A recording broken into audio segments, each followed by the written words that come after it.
What is your definition of high reps? 15 reps? 20 reps? 30, 40, 50 rep sets? What do the studies say about training legs in higher rep ranges? Can you build huge quads and hamstrings with sets of 20 reps to failure? What about other muscle groups besides just legs? High reps for a bigger back? Chest? What about arms? We will discuss this and a lot more on this episode of Between Two Dumbbells.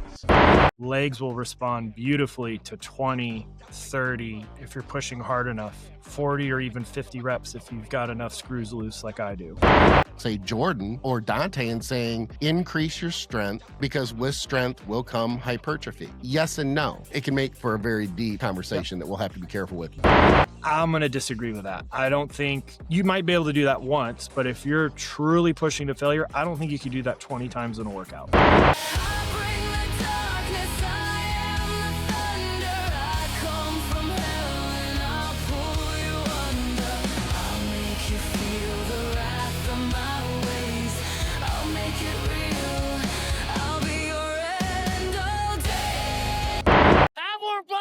I'm your host, Skip Hill, and I'm bringing over 40 years of bodybuilding experience to the table, including over 24 years of online coaching. I'm joined today, as usual, by my co-host, Dr. Marv, a.k.a. The Educated Meathead. Ladies and gentlemen of the audio radiance, you are Between Two Dumbbells. Nice. I like it. Yeah, that's kind of a new one, right? Yeah. You got a good Posit radio today? voice. I do. I'm taking the control of the show today, Skip. Damn it. All it's my your turn. control. I'm Yep, not fighting you because I know the day you've Yeah. had. Yeah. Yeah. Good God. Do All what right. you want to, Dr. Bob. Just do what you want. All right. So I posit that legs will respond really well to higher rep ranges than what we typically think of as bodybuilders. So more than the 6 to 12 rep range, I posit that legs will respond beautifully to 20, 30 if you're pushing hard enough, 40 or even 50 reps if you've got enough screws loose like I do. Or back in the day I did. I got Now some I can't screws do it loose, but I anymore. might not have Yeah. as many loose as you do. Correct. And I'm a big And fan of high rep. I mean, Mhm. I've said it before. Some of my Yep. best years of training progress for quads, for hamstrings, even obviously calves. Calves are kind of a no-brainer, but I think you Yeah. don't tend to think about that with other body parts. But even, it could be argued for back. It could be chest. It's a stimulus that you haven't seen before. Or if you Mhm. don't train with those high reps, it can be a stimulus you haven't seen. Think about it.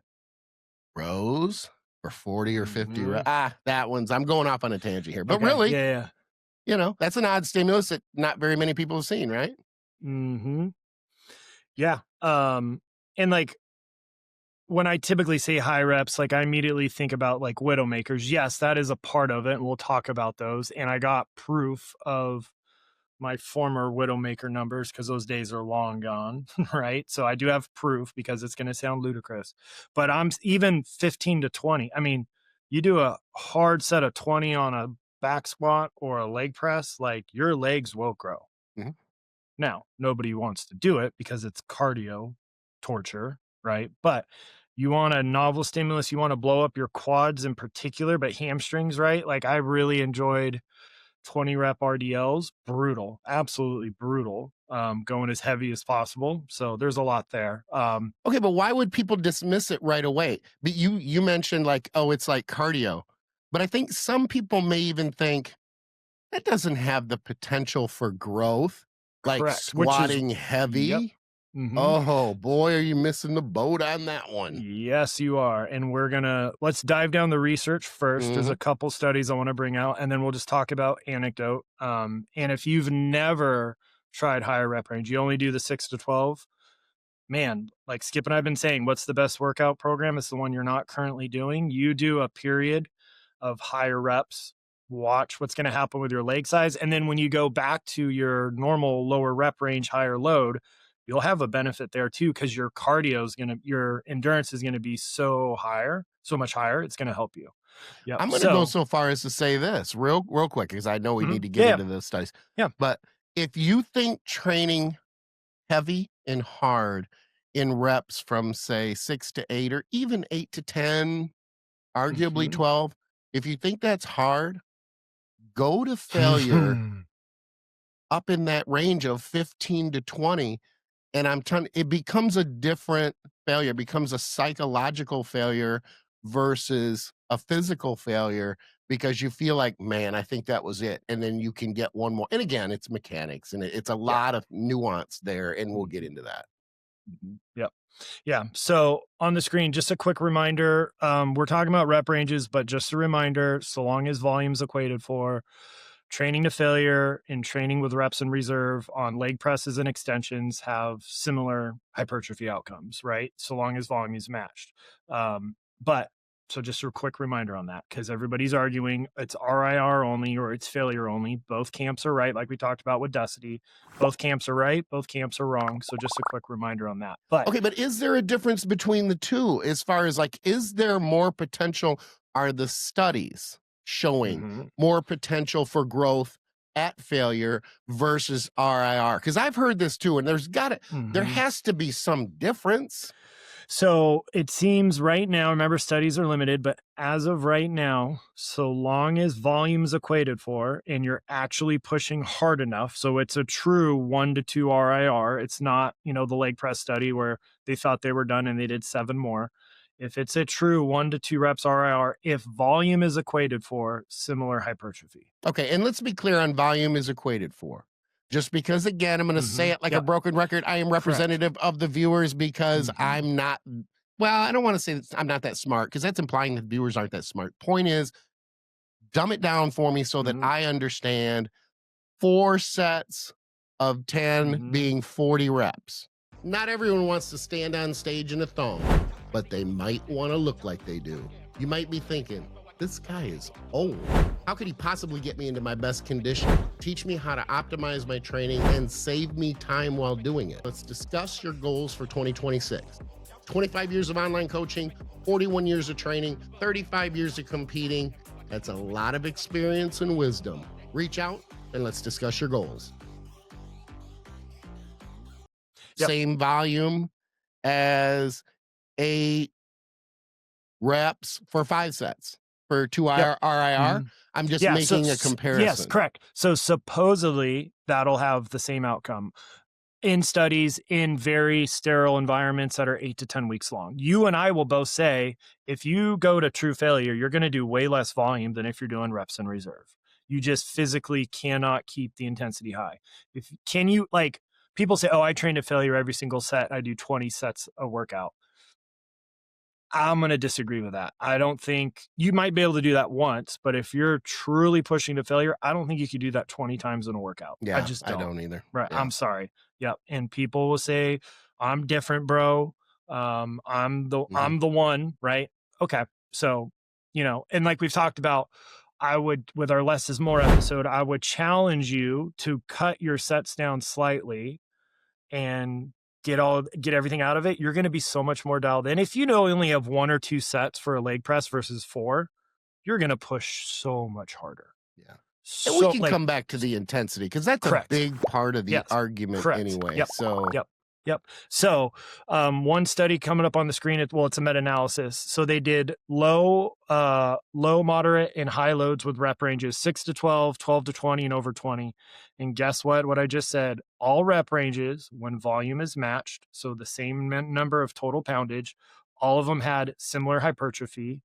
The only difference is the higher load, lower reps, which is across the board in research, leads to better strength gains than if you're doing higher repetitions, lower load, which makes sense because there's going to be a neural component to that. I'm making notes. Yep. Correct. Yep. Love it. Like there's this other study and I'm looking at my notes to make sure I'm doing this right. Again, they did, 6 to 12 reps versus, 15 to 35 reps. Again, the whole body, similar muscle hypertrophy, muscle and fiber levels, regardless of the rep range, as long as the sets were taken close to failure. Once again, higher load, so lower reps, higher loading, better for strength, but we're not strength athletes, right? We're going for the gains. Same amount of muscle. And another one, now we've got to, and I'm bringing this up on purpose because if you're not reading studies, you could misinterpret because this was one saying, low reps, moderate reps, high reps. Well, their definition of low reps was 4 rep max. Moderate was an 8 rep max. Their higher reps was a 12 rep max. That's what I would not consider 12 reps high. No, but I right? think the average gym goer Yes. probably would be. I Correct. can't argue with their divisions there with those 3. Mhm. What'd you say? 4, 8, 12, right? Yep. Okay. Mhm. All right. Yep. And again, similar hypertrophy, but less strength gains in the higher repetition group, the 12 Mhm. rep max group. So what's really cool though is the American College of Sports Medicine, says conventional strength training is your 3 to 5 reps. Your hypertrophy is the 8 to 12, but then high rep additions, 25 to 35 reps, increases muscle cross-sectional area more than conventional training alone, meaning the 3 to 5 or the 8 to 12. So for advanced people, right, doing a couple reps up to 35 reps, provided the sets are performed close to failure, could actually help with a little bit more hypertrophy in advanced folks, right? You've done everything you can in the 6 to 12 rep range. It's time for a novel stimulus. You start throwing in 25 to 35 rep sets, you can spark new muscle growth. Now, the coolest study that just came out earlier this year was they separated legs on people. So they did leg extensions. One leg was a load progression. So for both legs, so same subjects, there was 37 people, I believe. Yep, 37 untrained adults. So keep that in mind. They did leg extensions. One leg was their load progression. So they did 8 reps and they increased the load every week for 10 weeks. The other leg, they started at 8 reps and they kept the same load, but increased the reps every single week. And they went from 8 reps week 1. Some individuals by the end of the 10-week study were doing 15 reps, which is you're almost doubling your reps in 10 weeks. Sure. Like they're Yeah. untrained, but like they're pushing pretty damn hard. Right. So pretty interesting because then you're literally, it's the same person. Right. So it's not individual genetic, like you could see the difference. So pretty interesting. So 34% had greater hypertrophy with the reps progression. 19% responded better to the load progression. 35% saw no difference. They both grew. And this made me sad. 5 participants were non-responders to both. They chose their parents wrong. Right. Okay. But even though it's sad, it's worth noting. That's what I'm bringing up on purpose. It Some is. folks, you picked the wrong straw. It's not your fault. We all know those folks. There's a family member of mine. Unfortunately, he's one of those folks. He worked so hard when I was training people out of my garage. He was coming to me 3 times a week. We tried everything. And I wasn't as educated as I am now. Low reps, high weight, high reps. We tried everything. The dude couldn't put on muscle to save his life. Yeah. And that is it's indicative of someone. I mean, that really does come down to the genetic potential because you can say, look, okay, I didn't know then what I know now. But if you try 4 or 5 different things, whether you're working with a coach, not working with a coach, you're just doing things logically. You're eating relatively well. You're training hard, but you're not doing anything ridiculous or absurd. And you're not responding to anything. I feel real. That is sad because if this is your passion, you are really screwed. And that's why we're like the one sport, and you could say sports in parentheses, where within 6 months of starting, people go, I want to go pro. And I'm like, well, nobody says they want to be a pro NFL offensive lineman if they're not 6'8", 325 pounds. But the second you lift a weight, I'm going to turn pro. I'm like, maybe. I think there's some disillusion or delusion in younger kids who don't know any better. So there is that. But you're right. I mean, you're not going to all of a sudden, you're not going to be 5'2", 160 pounds and have any chance at being an NFL lineman. And it is what it is, right? Yeah. Like pro bodybuilders are the equivalent of 7-footers. Like when you see them in like they're mutant. They just are. Like Dusty, love the dude. The dude's not human. Now, back to the study with the high reps or the high load. The one interesting difference is the high rep group actually had more satellite cell content. So what the hell is satellite cells? Satellite cells are pretty much muscle stem cells, right? And they're kind of laying dormant in muscle groups. And depending on how you train, it'll actually turn them into real cells by having more nuclei, blah, blah, blah. Their activation as expansion is closely related to hypertrophy. And so the reps progression had a significantly increased increase in satellite cells, which is another reason why, if you've never done high rep ranges, that's a novel way to maybe get some more muscle growth, because you could actually start doing more muscle cells, hyperplasia, right? And So, what if genetically you're predisposed to that and and you have everybody, no idea? yeah, because everybody has, what's his name? Transparent, the podcast with Nigel, I think that's his name. He did like genetic testing and he's like, oh, I'm like slow twitch type 1 dominant. All of a sudden I did high rep ranges for my legs based on, my genetic markers, and my legs blew up. Yeah. How are you doing now? I have not done the genetic stuff. Just, I don't know why. I just haven't. But I will tell you, I'm one of those people because I'm built to be an endurance athlete. Remember, I was 155 pounds at the age of 22 years old at 6 foot when I found the gym. I am built to run for days. I'm super slow, right? I'm not very athletic, but I can just outwork people. So I gravitated. When I started doing Widowmakers, my legs doubled in size, right? I'd always did the 8 to 12. I never did 4 to 6 or 4 to 8 because remember, I'd already had 7 surgeries before I got into the gym, which is pretty sad. So Right. I've never not been limited, but I am one of those people. I would bet my entire life savings that if you do my genetic testing, I'm one of those people who's going to respond well to that. Yeah, So I it don't was just need a your really, $17 though. So yeah, I there's know, that. right? Yeah, correct. Cheap I shot. wish that was more of a cheap shot than what it really is, but we've had some pretty significant financial obligations this past 6 months. So But it one might of be them, true. yeah, but one of them is Elsa, which is amazing, which I love my car. I don't love the fact they wanted $1,500 to fix the ignition switch, but anyways, and one more study, because this is going to go against what people would think. So actually, let me ask you this, Skip, would you think lower rep, higher load training would have more or less muscle damage than higher rep, lower load training? Well, that's what's throwing me. Now, and I keep coming back to, well, they're not trained, so maybe that's a So totally different distinction. study. Oh, But okay. just in general, what's going to cause more tissue damage? Heavy 6 to 8 or balls to the wall 25 to 30? Yeah, I definitely would have thought the lower rep range. It is. You are correct. Oh, But it is. Okay. yes. So people would think, well, there's more damage in the lower rep range. Right. People would 'Cause think it's the heavier. higher would have more. Yeah, it's mechanical tension. Mechanical tension is the main driver of hypertrophy. Yes, you need a certain amount of volume. Now we're getting into more of, hypertrophy research. Go back to the Dorian Yates episode, where I broke down 24 hours of research on my end in like 30 minutes. Pat on the back. But like, it's pretty interesting. So in this group, they did, 3 to 5 reps, 20 to 25 reps, and then they had people come, kind of alternating between this training period. And again, they all had similar in skeletal muscle growth. They had similar increases in growth hormone.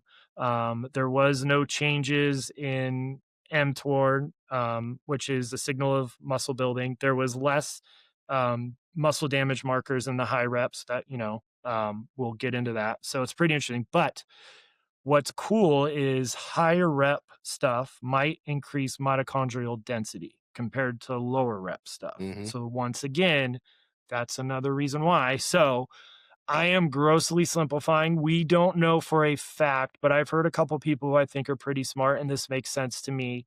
With traditional strength training does not decrease mitochondrial content, but it will not have the body create more mitochondria. But things like HIIT cardio and higher rep training can. So that's why I will always say do HIIT cardio at least once a week, even in the off season, for a whole bunch of stuff: blood pressure, gym performance, heart health, now keeping mitochondria. Like, just nobody likes doing HIIT cardio, like we've talked about, but there's another reason why HIIT cardio should be pretty freaking awesome. I actually like it for what it's worth. Yep. Because it's so relatively quick, and you're so focused on the minute by minute that by the time you realize you're shot, you're done. I also like walking away with the pump. The other part that's even more important is it fed my leg training. Yes. Like I was hitting PRs at 5 weeks out. I'm like, what is going on. This seems very counterintuitive. But let me come back. I got to ask a couple questions before we go on to the next study. So no, those are all the studies because I didn't want to bore people, but enough to show you, hey, there's enough stuff backing this up from the research. Now we're going to talk to anecdote experience. So like, try it. Exactly. So, okay. And I'm thinking this, a couple things that were said, and I have a couple things written down, but I can't go to them right away because they're gold. It can make for a very deep conversation that we'll have to be careful with. But okay, so the higher reps are creating arguably the same response as the heavier load, lower reps. So then the question might be, then why do them? Because they're so brutal. But then you touch on in the one study that you're reaching, like you were talking about satellite cells and different That's the big thing. Muscle fibers. So as a viewer, I would be thinking to myself, okay, I'm not going to do genetic testing because that's not practical and maybe it's expensive. But it's easy to go into the gym and give yourself 6 weeks of lower or regular rep training and give yourself 6 weeks of the higher rep training. You could even keep the variables the same and use the same exercises.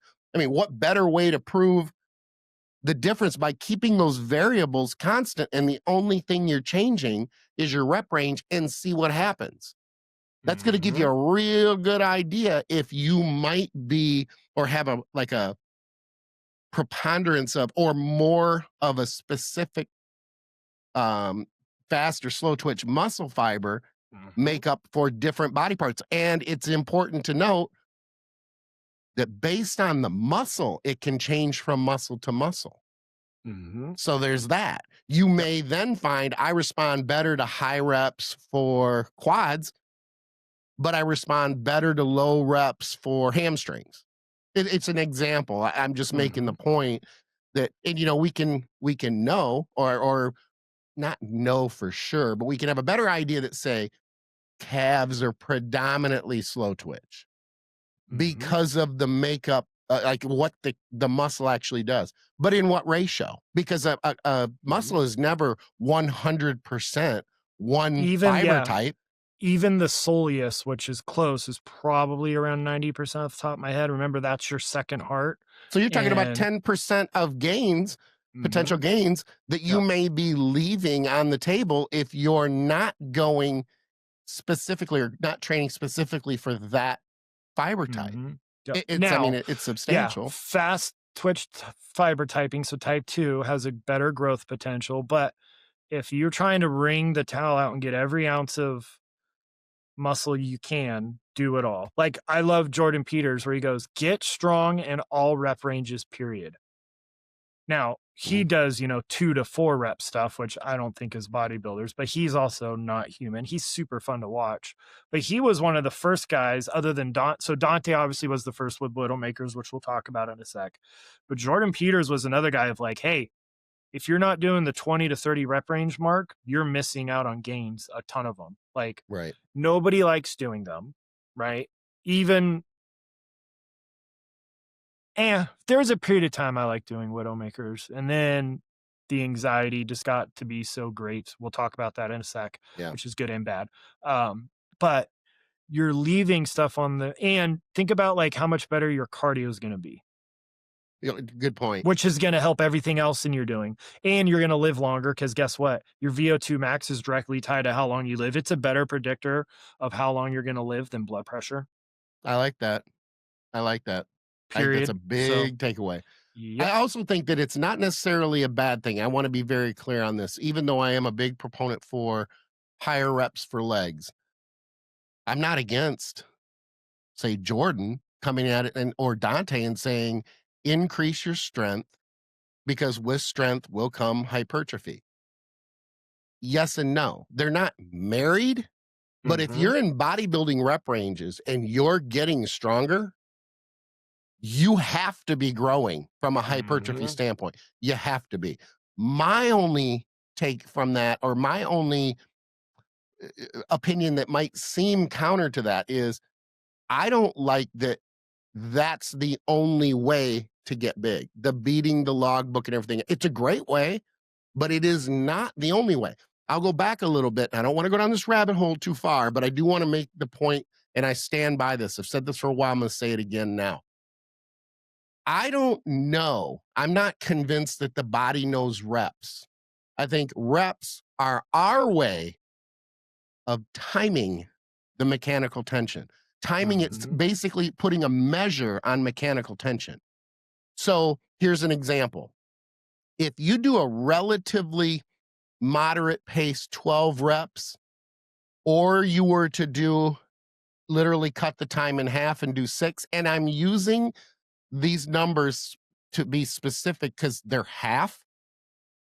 Okay, so they're arbitrary numbers to make my point. It could be 20 and 10, it could be 14 and 7. But my point is if you're doubling the time under tension, but you're doing half the amount of reps, I don't think that matters. I don't. I think that the reps are simply a measure. And that's why I don't like the measure. I am far more a fan of time under tension than I am truly counting the reps. But I accept that it's a way for people to measure, because if you can keep that consistent pace with your reps, you have your own pace. If everybody's is kind of individual, unless you're just purposely making them a specific amount of time, like a metronome or something. There's got to be somebody out there who does that, right? What a lunatic. But controlled variable at the same time. So where I wouldn't do it, I can't argue why, against why you do it. I get why you do it. It just doesn't seem like fun. But nonetheless, at the end of the day, that is something else that is a constant variable. I get it. So my point is people need to understand this is incredibly nuanced. So you have to take the studies, you have to take how you're responding and understand that nuance, that this is not a black and white. It's just not that simple. So people will say, oh, just grab it and go in there and kill it. And that sounds really alpha and awesome. But if you're going to do this for a long time and you're trying to optimize and make your training as efficient as possible, that thought of going, oh, just grab it, go in there and clang and bang, that's just wow. So let me just try to simplify it as much as possible. Muscles primarily grow through mechanical tension. Now, mechanical tension implies progressive overload because that is the GOAT in terms of what causes growth. But we've talked about you could create progressive overload not just through increased reps or increased load. So you have passive mechanical tension during the lengthened or the eccentric. You have active mechanical tension, and the lengthened eccentric is something in the muscle called tighten is elongating, and that's going to create tension on the muscle fibers. Then when you're doing the concentric, you have the actin myosin cross bridging. That's going to create active tension in it, right? So all mechanical tension is the pulling force being experienced by the muscle cells. Performance chiropractic and sports medicine in the Houston Bay area, telemedicine and nutrition coaching all over Texas. And if you're not in Texas, don't worry.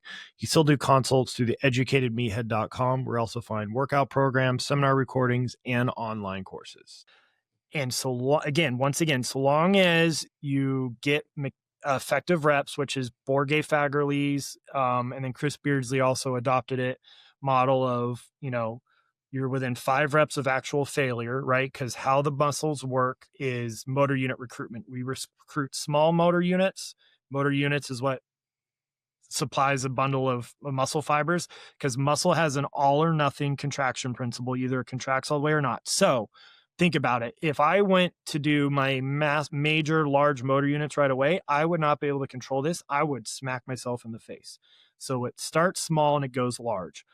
The high rep stuff has less load, so less mechanical tension, but as you extend the set and time under tension goes up, and then metabolic waste products are starting to build up, that's going to start telling the body to recruit more larger motor units, right? And then last thing, because I know I'm going down the weeds, I'm trying to simplify a lot of hypertrophy research. How do you know you're in the effective reps? We've talked about this, something called the force velocity curve. When the concentric, the positive, starts to involuntarily slow down, that is a signal your muscles are experiencing a ton of mechanical tension that is going to be productive for muscle growth. That is tons of data, try to be simplified as quickly as possible. Did that make sense? That's off the top of my head. Yeah, and it absolutely does. Okay. But it brings me to this question. I don't want to say it's a golden question, but I do think it's important. What, Skip? What is it's recency bias or something? We were corrected in the YouTube comments. I don't know. I'm corrected so often that I can't remember all of it. Yeah. So it's interesting. I don't get corrected very often. I don't know if that's good or bad. Maybe people just think I'm so far gone, they're not even going to attempt. Well, I was talking about at home too, but anyway, nonetheless. Yeah. Okay. So here's another thing that some of the viewers may be thinking, because I've thought about it. But I will go on record and say, and I want to talk about this next, and that is the results that we have both gotten and that we have seen from clients with the higher rep training, because it and what that means and what that all looks like. But I'll say this. If you're going to do a set, I don't go over 20. I mean, on occasion I will if I'm close to failure and I'm not there yet and I can get, there's still 2 or 3 left in the tank. I'll do that. But I'm not ever going into a set going, I'm going to get 25, I'm going to get 30. I'm not knocking that. I'm just saying that's just me. And all my 41 years of training, I haven't done that, but maybe a handful of times. I did do, because it was back in my time, the Tom Platz 50 rep squat challenge. Nice. Love it. And for what it's worth, I do have a friend who was very passionate about bodybuilding when we were teenagers. And he did squat at 16 years old. I was 15, he was 16, 225, and there was no video or anything at that time. We're talking about 1986. At least there wasn't, it looked like a TV camera, so I couldn't afford that kind of stuff at that time. Anyway, the entire gym stopped as he got in because it was clearly loud. Come on. So it was his one and only working set for the day. Actually, he planned on 2, but the second one wasn't going to happen. And that was when you backed out away from the squat rack. It wasn't like there were no safety racks or anything else. Okay. So he did 50 reps with 225 and he was done, in my opinion, at 44. Yeah. But he stood there and you could, these days he would post it online and somebody would be like, oh, that's way too long in between reps. Just because that's how society is now. But the whole gym was screaming at him. And understand, we're kids. They're yelling, some big dudes yelling at him. You got this shit, that type of thing. That on video looks like it's all just cheesy. But to us, that's a big deal because we're not performing. He wasn't performing for anybody. He may not have heard a thing. I don't know. Yep. But I knew he was done when he went to take a step forward. Oh, he fell. And it was so ugly. It was so ugly that, I thought his neck was broke, everything. And I grabbed him and I was able to twist and pull him out as the bar came down. But I myself up, he fell on me. It was just, it was really ugly.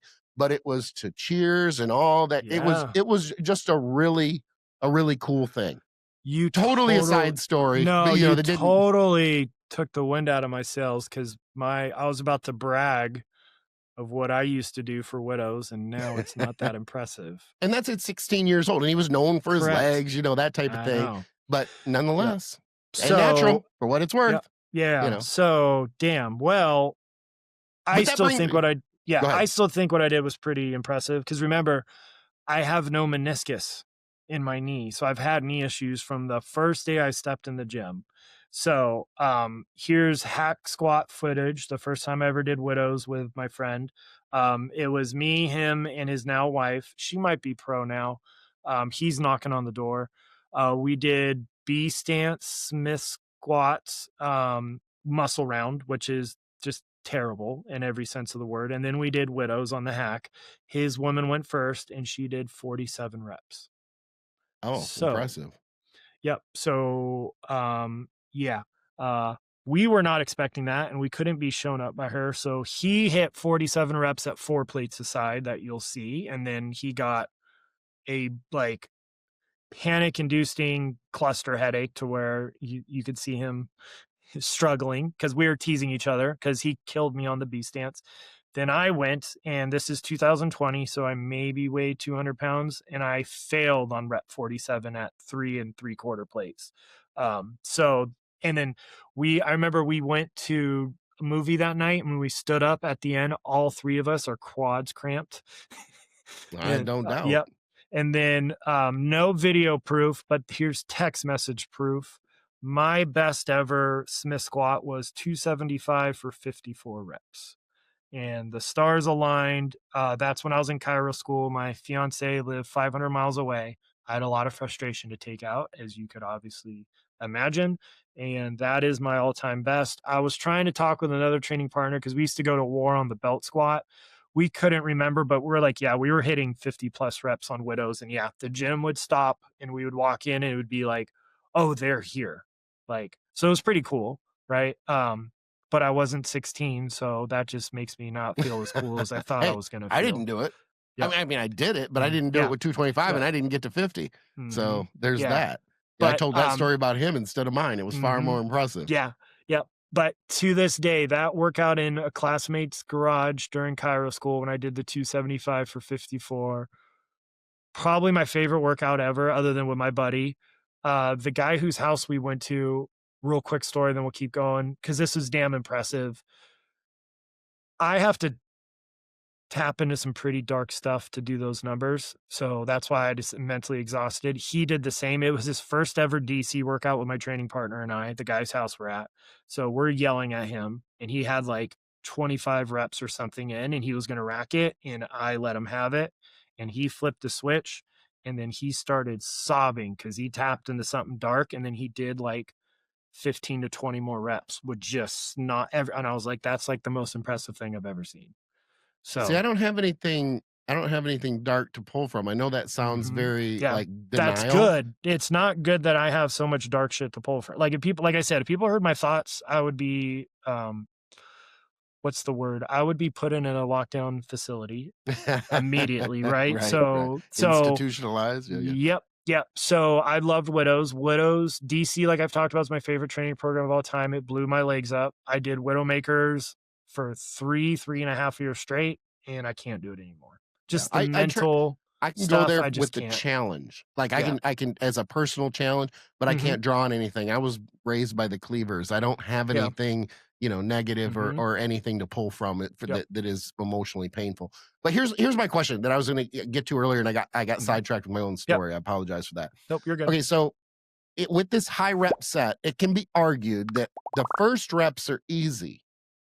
So why do them? You did explain why, because as they start to fatigue, then the other motor units, they take over, and that you're getting to that level when the motion slows down or the reps slow down. But still, there's still that argument of, okay, what if we did it this way? What if we figure, and I've tried this, what if we say, okay, we're going to do 20 reps. It'll be a Widowmaker, but I'm going to start heavy and I'm going to go, say, the equivalent of what would be down the rack. So I'm going to start and I'm only going to be able to get 6 or 7 reps. I'm not going to rest. Let's say we're on a hack squat just for the sake of argument. And I've got you on one side and I've got Chris on the other. And I barely make the 7th rep. And, you yell, pull, you pull a plate. I get another 4 to 5 reps. I mean, there's not, it can be argued you stop for a minute. Okay, you don't stop for a minute. You're stopping for maybe the 10 seconds to pull it off. Okay. You keep going. You get to 20 reps that way, where mechanical tension is a lot higher for the duration, time under tension, higher reps if we want to count reps. Why would that not be the go-to? Or would that arguably, why wouldn't that be better than just doing a constant weight for the higher reps? So we know that, again, with the limitations, this is from the top of my head, drop sets do not add any additional muscle growth in the study. Same with forced reps, same with cluster sets, according to the data on the people they're using. I disagree with that. I personally just don't like drop sets. I used to do strip sets on the leg press like you talked about. But I've just not been a fan. And I'm talking about not rest pause. Correct. Yep. You know what I mean? Correct. Not getting off so the you're machine. keeping it going. Yeah. So you're just doing a really brutal drop set, which you could do that. There's multiple ways to do it. I just find it difficult to believe that is not more intense, even though the study, you know, like you said, it's true. The studies Well, don't back up. because then mechanical tension would technically be reducing because less loads on the muscle. But if you're extending the set, like that's when it gets such a gray area. But it's inverted. Yes, there's a Top correct. Gun reference for it. I mean, because there's Yeah. less mechanical tension at the beginning of the set of a 20 rep Correct. set when it's So a it's constant two different weight. ways. Yep. So 2 different ways to do it. So if listeners are brave enough, how about you do 1 month of continuous high rep stuff and let us know, and do 1 month of what Skip just said, and then see what you responded better to. Here's my only argument against it. Mhm. It could end up getting you or putting you in an overtrained state very, very quickly from a CNS standpoint. It could literally zap Correct. your Yes. system enough that, okay, your body's like, literally, what the f is going on? Yep. And for everybody, because I know, and I'm going to make fun of people being judgmental. I know, and it's awesome people in the gym, but what is all the current broccoli head 160-pound soaking wet guys are saying? If I go over 6 to 8 reps, I'm going to have calcium ion dysfunction because of somebody's talking about that. Is that a thing blah, for real? Blah, blah. Yes. Wow. They have corrected me that I am training wrong and that I only need to do the 6 to 8 rep range, and I only need to do 1 or 2 working sets, period, because otherwise, apparently, calcium is going to nuke my muscle and I will never grow. You've been because, corrected for real? Yes. Yeah. You must just look nicer than me in the gym, and I'm a pretty nice guy. No, like, no, I this talk is to online. people. This is online. Hell Okay, no. 'cause I'm Nobody like- talks to me in the gym. I'm like, no one is. I literally have shirts made that say, "This is real." In between my sets, talk to me. I promise I'm nice, because we know I have RBF pretty bad. Like, we've all seen it on the RBF? podcast. Resting Oh, face. yeah, okay, I'm like, Yep. what the what's Yep. that? Okay. So I have it, especially in the gym, especially when I'm locked in, because I am progressive overload in the target muscle, like we've talked about a million times. I'm not just move the weight by any means necessary. I will say that 54 rep squat by the end, I was not flexing my quads as hard as possible. I'll just be honest. I had, and I want to be clear on this just from a DC standpoint, because I did. I trained DCs exclusively. My version of it for about 3 years in the early to mid 2000s. And it was kind of, it wasn't during my peak competition days, but I was competing consistently at that time in Colorado. And I arguably made my best gains in that same amount of time. So if like what I'm saying is this, if you take another 3-year group of like 3 years of training, I don't think I grew as much as I did in that time. So, and what's kind of funny is I was training, it's not funny, but I was training fasted at that time because I had to, based on I had a regular job and, you know, raising three kids. 3 of our 4 kids were very young at that time. In fact, I took them to the gym with me to take them into the daycare. So there were times where I'd be squatting and I would get that call, you know, Mr. Hill, you need to come to the daycare, and I have to change a diaper and throw them up in the air and go right back into the squat rack. But the point is I made my best gains at that time, or arguably my best gains at that time.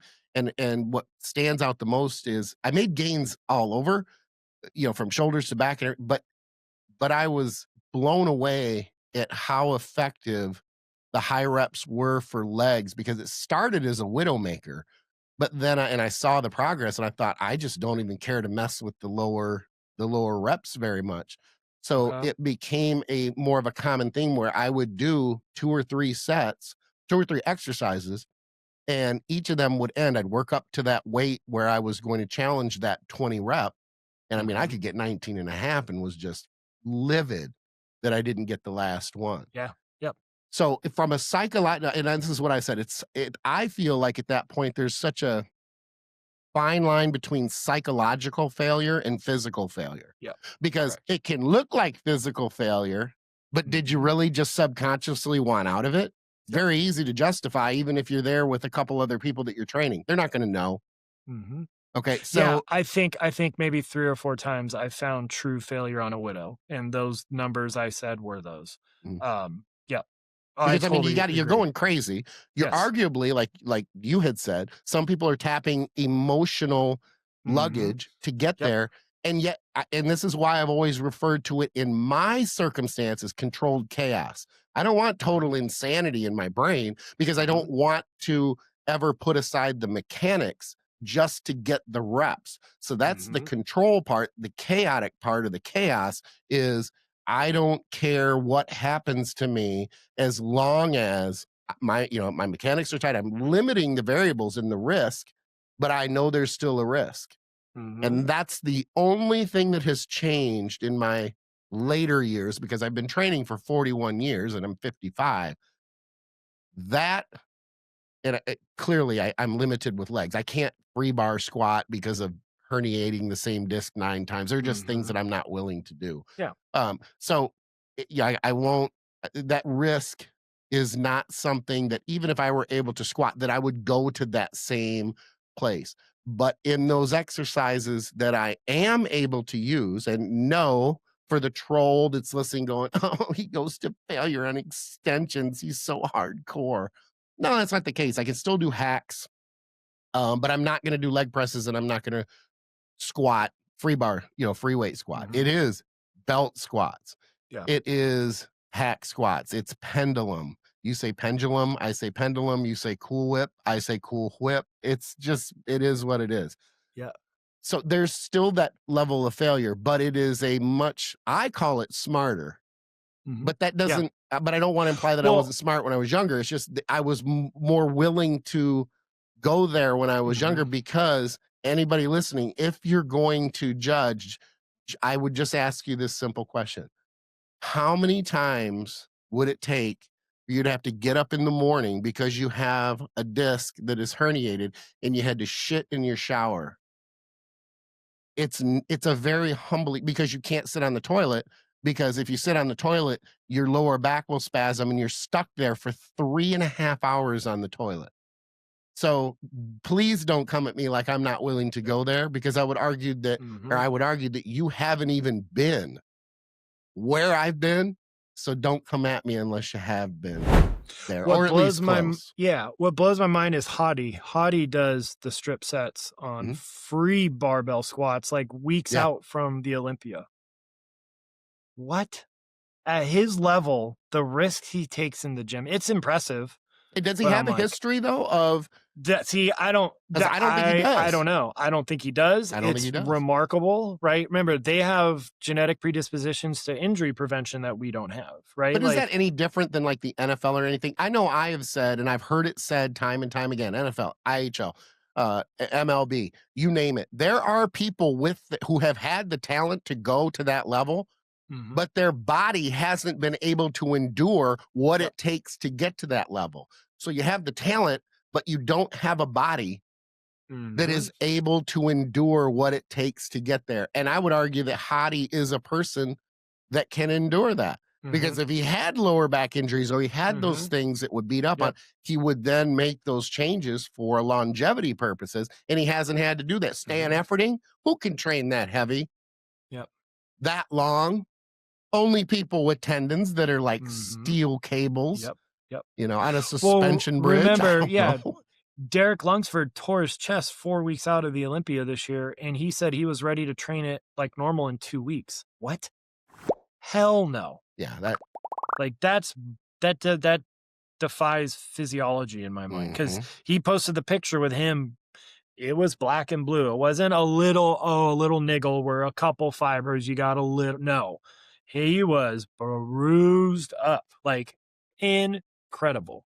But we're getting off about those things. Yes, but arguably it's a waste of time. And I'm not giving you a hard time for bringing it up. No. But correct. The rest of us mere mortals, yes, are never going to experience that. So things like that, I just look at it and go, I don't even want to spend the time talking about how great someone else's position is over mine. I just have to focus on mine because it's the hand I'm dealt. And I even like 20 reps on adductors, even though we've talked about turn up legs and blah, blah, blah. You start a leg day with a heavy, use a gym pin, 20 rep set on adductors, your legs are going to get bigger. Now, before we go on, let's at least spend a couple minutes on the fact that I do think that this relates not just to legs. I know we're focused on legs, but look, I mean, whether it's back, whether it's chest. I know there's a pretty good argument. I don't think that it's terribly uncommon to do high rep sets of, say, side laterals. I think we've all done things like that. But what about barbell rowing? See, I'm torn because then it's like your low back. It is, but Right. it's a lower weight. Can Yep. you keep the mechanics? Can you keep the form while you're doing those things? If you can, a 20 rep set will blow you up. And no, I'm not talking about JP and Dusty's race to 20 with 505 on a bar. We're talking about mere mortals. If your low back is strong enough, 20 rep bent over barbell rows will blow you What about up. a supported T-bar? Well, because we're not, neither one of us are advocating to go in and do barbell squats, 20 reps, 25 reps to failure. So I just threw barbell reps out there as something to think about. But yeah, there is the vulnerability or the risk for the lower back.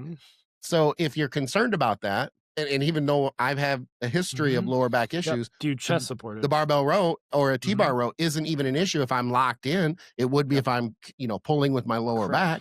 But if I'm in a position that I can sustain, okay, cool. That's not going to put my specific situation or my lower back in a vulnerable position. But yeah, you could do a supported. But again, even chest, same thing. What can you do with chest? Can you do dumbbell presses for 20, 25 reps? You may. And if you're stuck and you're not progressing, keep those nothing to lose. Keep those same exercises and just push those rep ranges up and see what happens. Might be surprised. Yeah, I'll do 15 to 20 reps routinely. Now, a lot of it was just because of injuries, right? But it's if you've never done it, do it. So the most anticlimactic smash or pass pretty on much. the Posit, I'm smashing higher reps. And if you've never done it, please try it. Yeah, it's an absolute smash.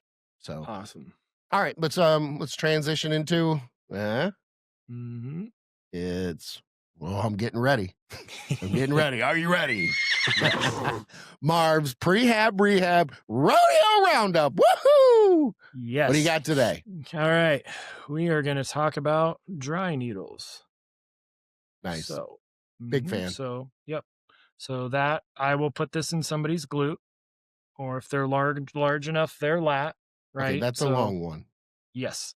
I have 3-inch needles. I have 4-inch needles. I have thicker ones for my really big powerlifter, strongman bodybuilders. And I have these for normal people.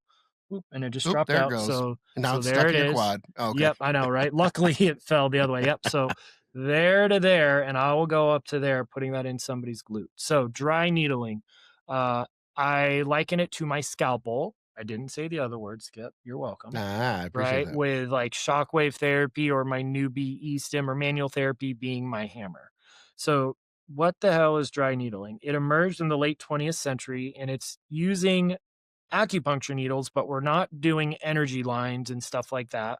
We're going after trigger points. So myofascial trigger points to treat muscular pain and dysfunction. So how does sticking a needle in you work?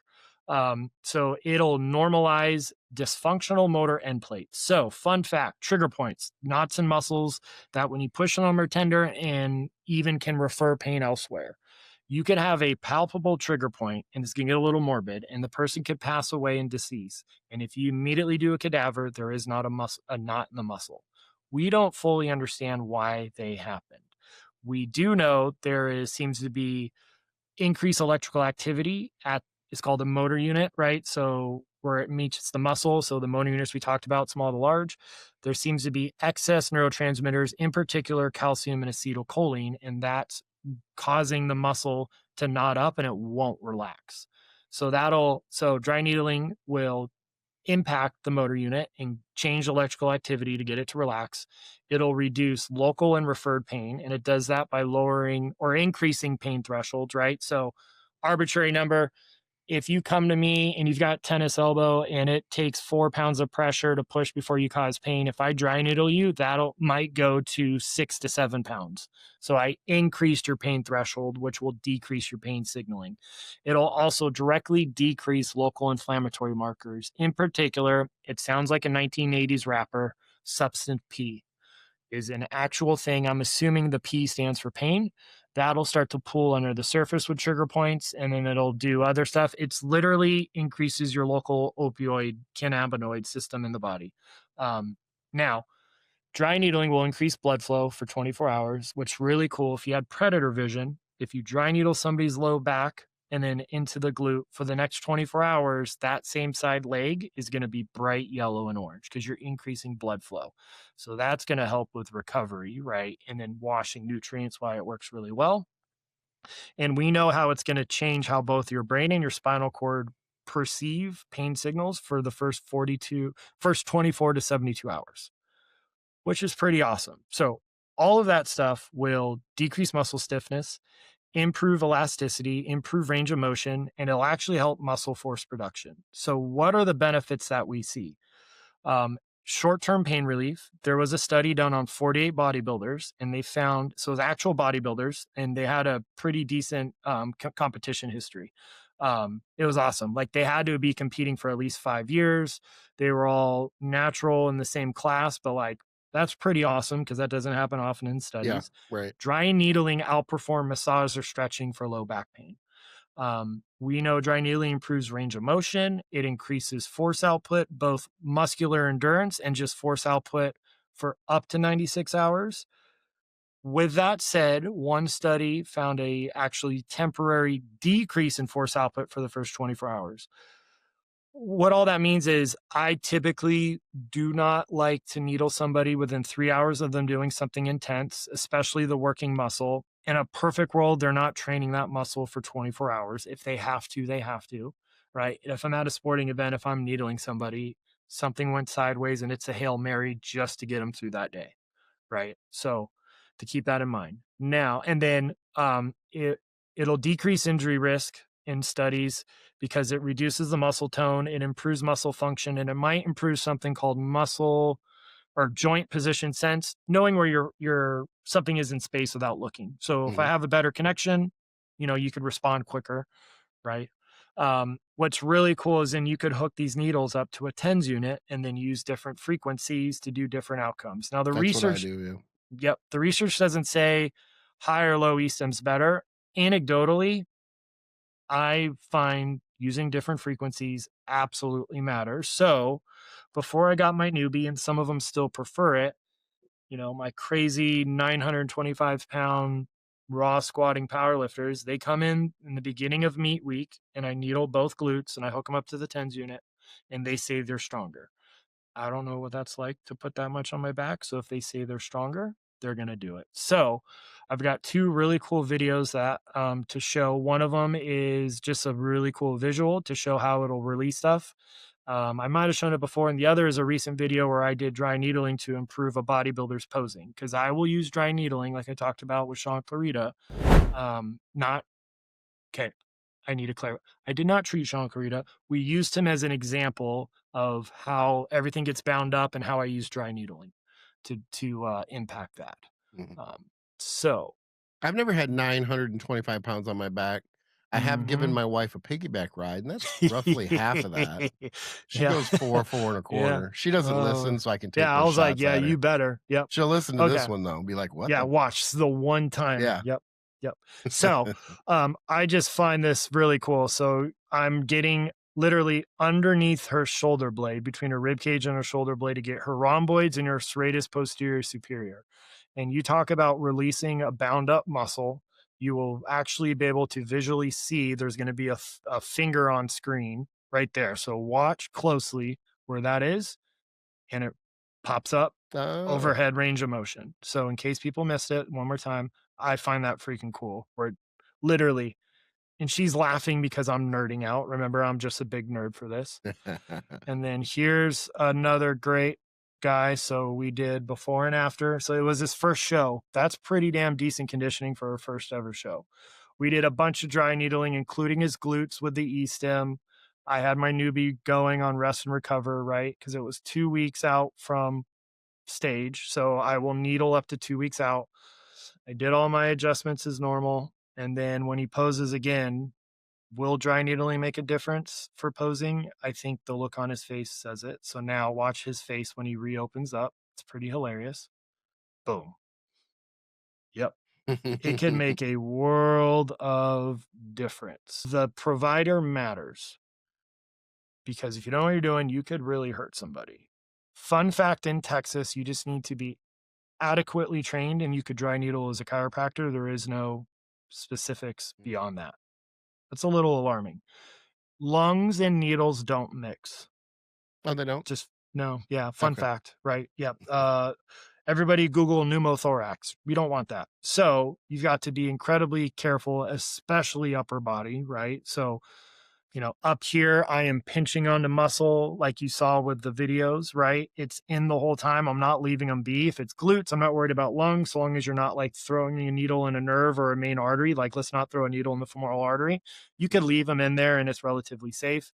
But I'm a huge fan of needling, but it has to be done by somebody who's competent because you could really mess somebody up. But if you can, I'll let you speak about your personal experience, how dry needling can be life-changing. Now, the research on dry needling is pretty terrible. Again, who's doing it? I could say I needle 30 to 40% of every person who walks through my door. Well, I have a longtime friend who's Mhm. what is it, DPT? Yep. Physical therapist, And doctor of physical therapy. yeah. And so he pushed me and pushed me and pushed me because he Mhm. was doing Graston and it was working relatively well, but I had to do it a lot. Like I had to do Okay. it frequently and it would work while I was having it done and consistently. And then when I wasn't, even a couple weeks, few weeks, and I was like, Yep. ugh, I gotta get back at it. The dry needling with E-stim and then cupping with movement. He would follow it with cupping with movement. And quite frankly, I don't if anybody listening hasn't had either one of those done, believe me when I say that with the E-stim is the tens unit, right? Mhm. And so that is pretty okay, it's pretty chill. Like you're just sitting there, it's no big deal. Cupping with movement, and this is a gross understatement. It's It brutal. sucks It's bad. brutal. It just Mhm. feels like your skin is gonna rip off. It's just horrible, horrible stuff. I hated it, but I kept doing it because it was working so well. Mhm. Yep. So that's my I can't even get it out. Nate Bargatze voice. It just worked so well when he talked about pancakes in his Yeah, stand-up. yeah. Anyway, Yeah. Yeah, yeah. Hey, good so reference. Yeah. Yep. great comedian. But Mhm. anyway, my situation was my right shoulder blade. Let's not get too specific here, but the right shoulder blade, right scapula doesn't want to open up Mhm. as much as the left. And it's enough that visually it's ugly. And when that happens, not only from a visual standpoint is it an issue, but if it's not wanting to have that same, it's bound up, then there are other things on that side from chest movements to obvious back movements, but Mhm. shoulder movements that are being offset from that imbalance. So Mhm. it's just a bad idea from a potential injury standpoint, but it's also a bad idea when you get on stage, which is what we saw with Sean and why you used him as an example of man, at that level, and he knows it, Mhm. obviously. So that it matters from an aesthetic, from a symmetrical standpoint. We talk about symmetry in bodybuilding when really what we're talking about is aesthetics. We refer to symmetry as what symmetry should be. What it should be by definition is the same, like a duplicate left to right. Mhm.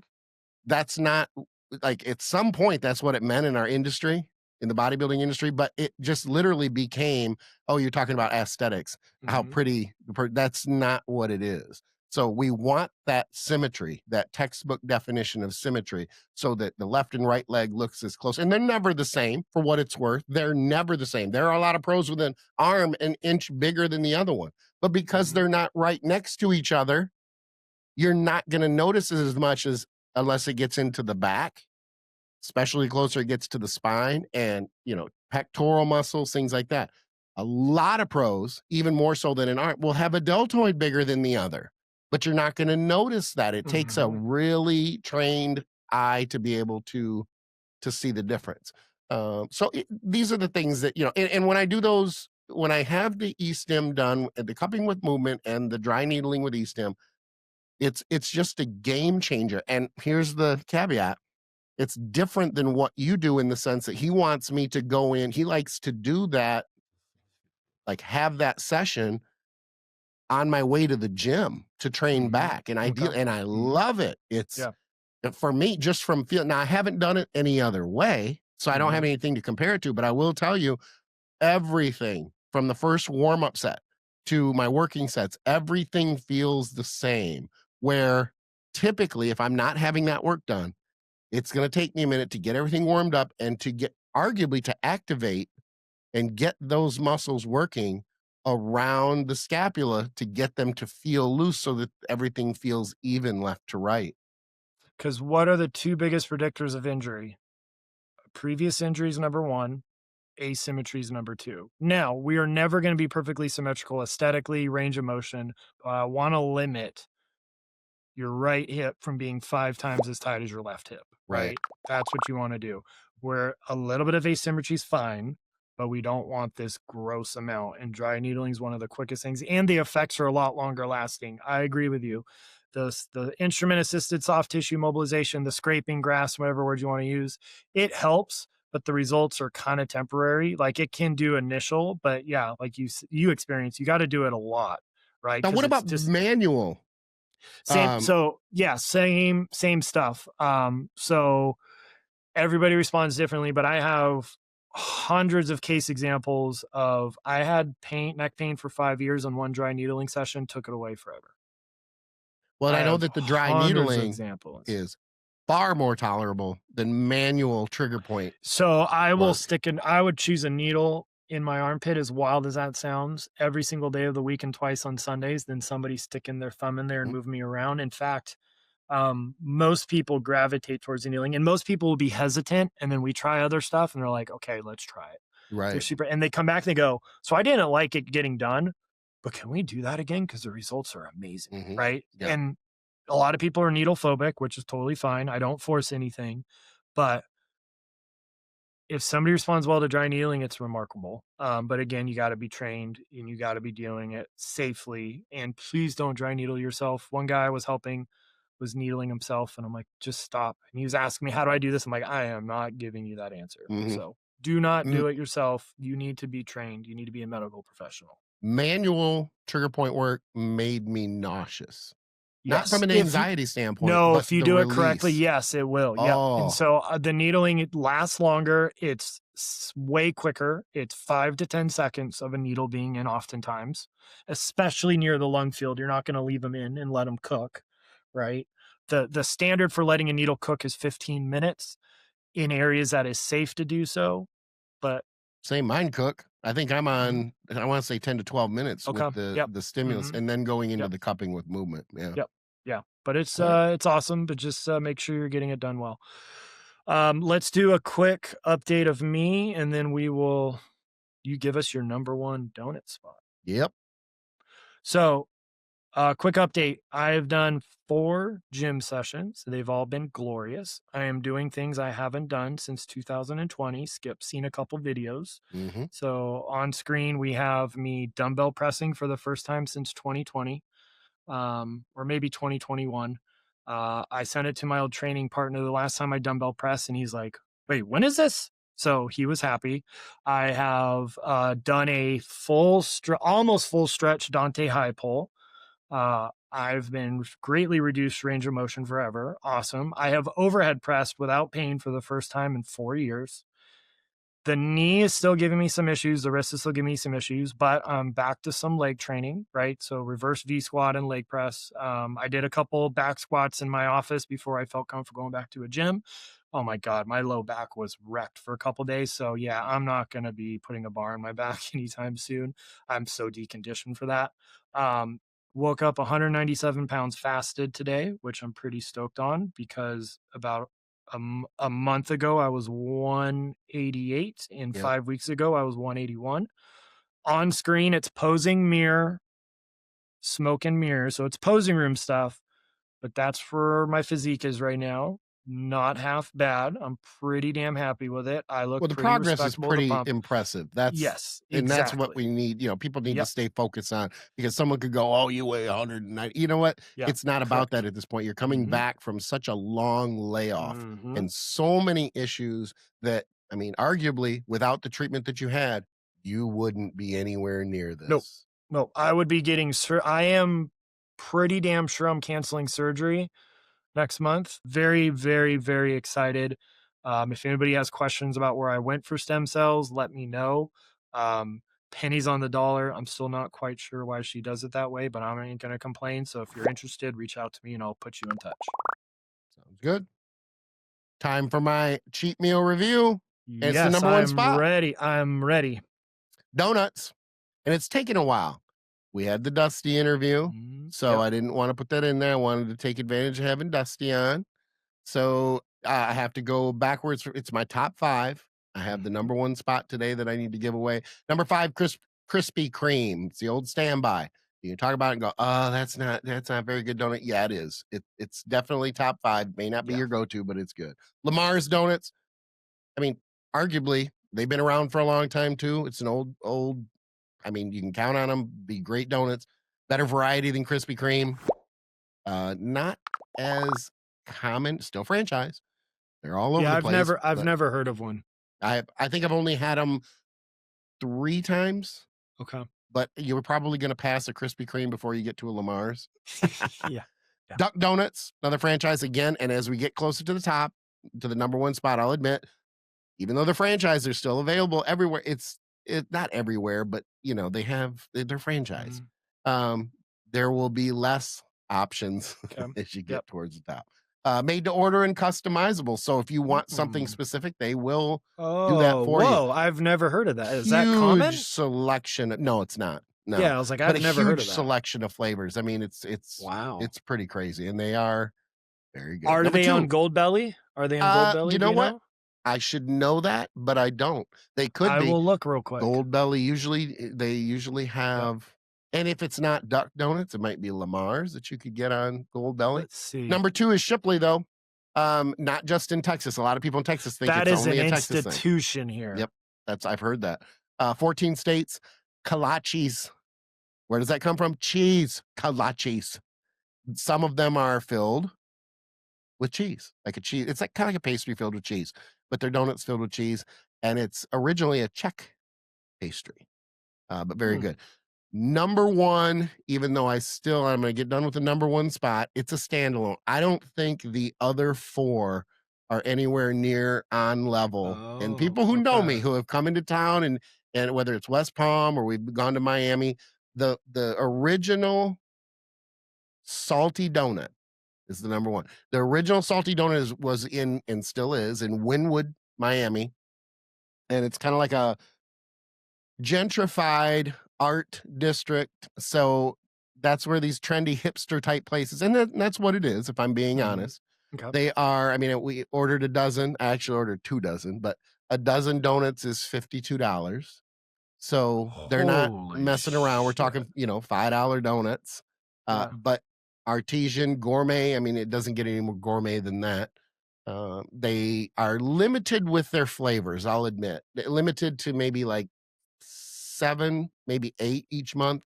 And then they'll change a couple of them. They'll have a couple that will be the kind of like their special for the month. It might be related to the holidays. You can certainly count on a pumpkin something, some type of pumpkin flavor around, Halloween and into November. And then they'll do a theme for everything. Mother's Day, Father's Day, that sort of thing.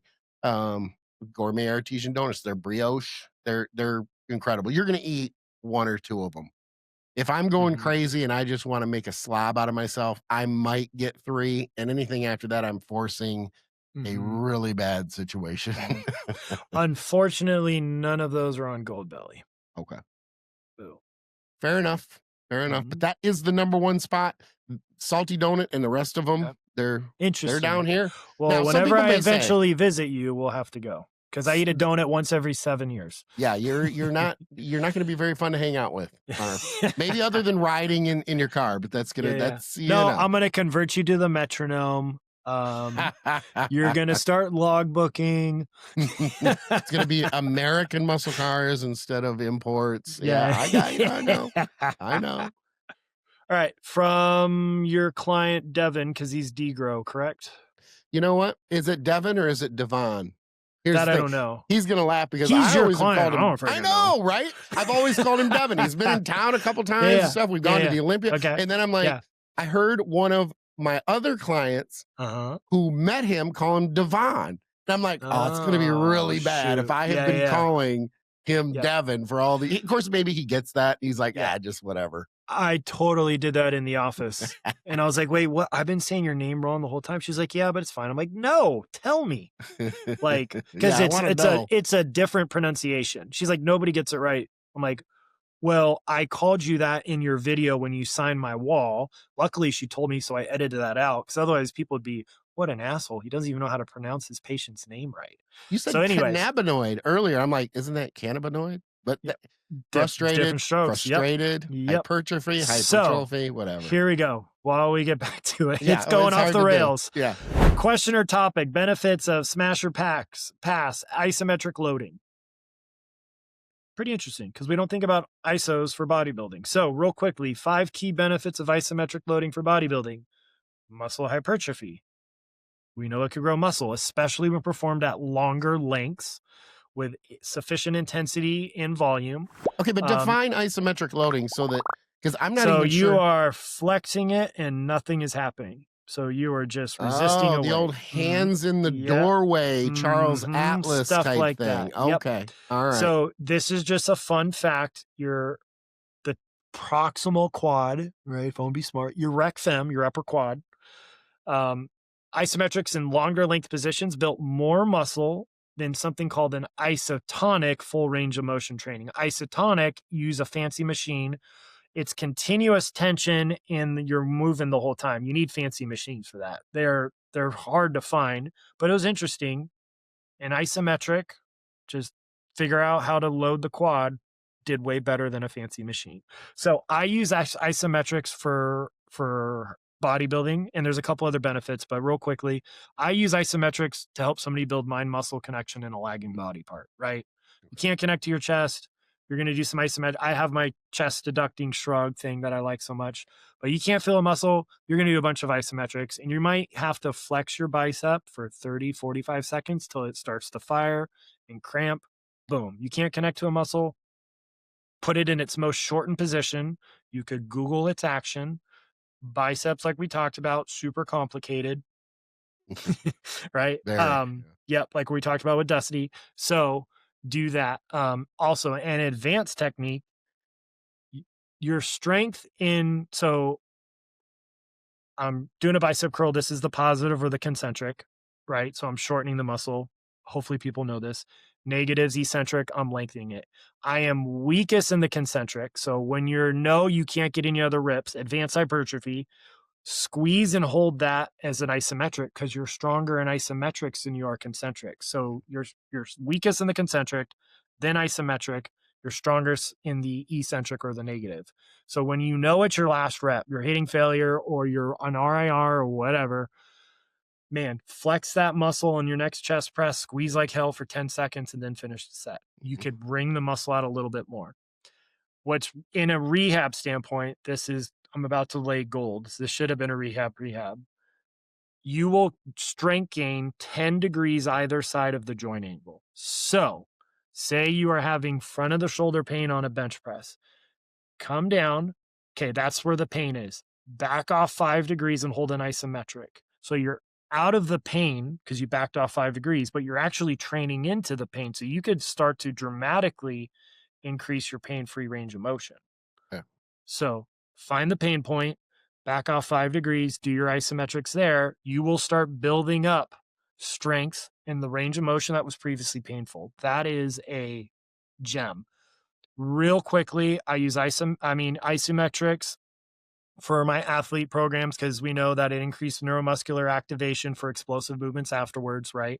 So anybody who plays beer league softball, do like an isometric. If you want to get really fancy, this would actually work. I wonder if anybody do it. figure out a way to do like trap bar isometrics in the dugout right before you go up to bat, and then go up to bat. If you do an isometric and you're not moving, but you're firing everything, you're going to increase your nervous system. So you'll be quicker with explosion. And then it has less training fatigue than full range of motion training. Duh. But again, super helpful. Like in my scenario, you better believe I've been doing isometrics at the beginning of every workout. Why? Because my contractions are terrible compared to what they used to be. I swear to God, Skip, I swear I know how to fire my quad in a leg movement. At one point, I knew how to fire them. It doesn't feel like anything is working right now. So I'm doing a lot of isometrics.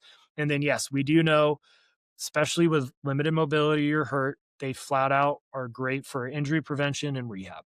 But isometrics, mind to muscle connection for lagging body parts, sneaky way to increase strength, and then you can start increasing your range of motion in a rehab standpoint and be safe.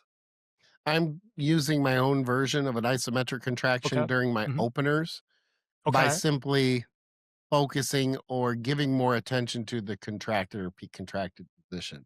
So it's not an isometric, but are you it is a pause. Okay, yeah. So you're still, I mean, that technically is, even if it's like a 2 or 3 count. I'm still using the full range of motion though, where isometric typically isn't going to be. If you can't feel a muscle, I think we've talked about this, like say on a pec deck, you've never felt your chest. So long as your shoulders are healthy, you're going to pause in the stretch for 2 seconds because you're going to take the elastic recoil out. Ooh, that was my shoulder popping. I heard you're going to that. come here. Yeah. But like, Skip, look at this. Yeah. Guys, this is fucking wild. Like 2 out of 10 pain. I'll live with 2 out of 10 for the rest of my life happily. But okay, take the elastic recoil out. I got excited. Contract. Now squeeze like hell for 2 to 5 seconds in the shorten, and then repeat the process. That's a lot of my openers. Whether it be a tricep press down, whether it be a pec deck fly, cable fly, even for back, I will hold that contracted position. It's essentially just making sure that everything is firing evenly, strong contractions. And that's why I'm not terribly focused on the amount of weight that I'm using, even though I will work up as I warm up. But that's primarily what I'm trying to do with my openers, and then move in to the growth stuff. And your ability to get a muscle fully shortened decreases as we fatigue. So it makes sense also from the optimal meathead biomechanics science-based world to do your pauses in the contracted early when you have the ability to do so. And I didn't even check for a study on that. I know that sounds so bizarre in this time. I know, right? This day and age. Correct. But so it is what it is. And I do have studies to back up everything I said, but if folks want them, I'll send them to you. Let's give Chris a break. Because he's probably like, God, how many studies this week? Exactly. Good Lord. But we could back everything up. But again, it's all 3 things of the stool, and we're out. We got to get to getting. Skip and Dr. Marv splitting. If you enjoyed the show, be sure to like, subscribe, share, and ring the bell. If you didn't like the show, pretend you did. Like, subscribe, share, and ring the bell. Anyway, it'll sound a little something like this. And you can hit the hype button. I'm not sure what that sounds like, but hit it anyway. We've had a handful already, so that's cool. I appreciate you guys doing that. No idea. Be sure to use the TrueNutrition.com link to save 10% on not just Team Skip protein, but every supplement they sell. You can reach out to Dr. Marv at theeducatedmeathead.com, and you can reach out to me at teamskip.com. If you enjoyed this episode, be sure to click on this link